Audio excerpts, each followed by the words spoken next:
Aileen Wuornos was dubbed as the first female serial killer who murdered at least 7 people between 1989 to 1990.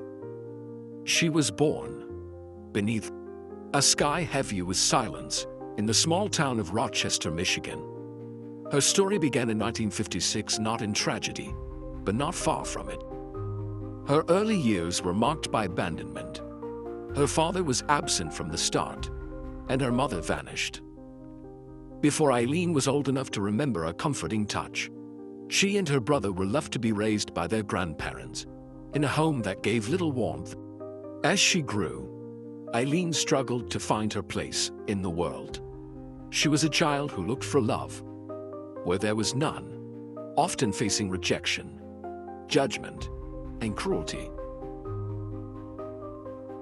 She dropped out of school and spent her teenage years on the outskirts of society, living in the woods, hitchhiking, and surviving in any way she could.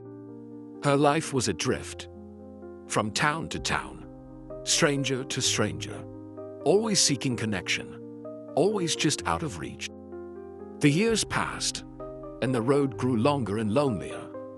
She encountered violence and betrayal, and with each encounter, her trust in the world eroded.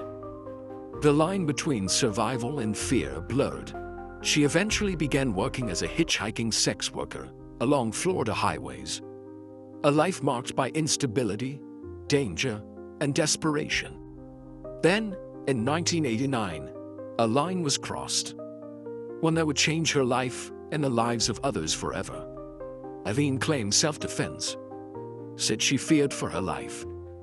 Whether it was fear, rage, or something deeper that drove her actions, the truth was buried beneath layers of pain and confusion. Over the next year, several more men were found dead, and eventually, Aileen was arrested and confessed. In court, she appeared hot and angry, erratic. But behind that image was a woman shaped by a lifetime of neglect and suffering. She was sentenced to death and spent over a decade on death row before her execution in 2002. Aileen Wuornos' story is not just about what she did, but about how a life without love, safety, or support can twist into something tragic. It's a story of someone who fell through every crack in the system and never stopped falling.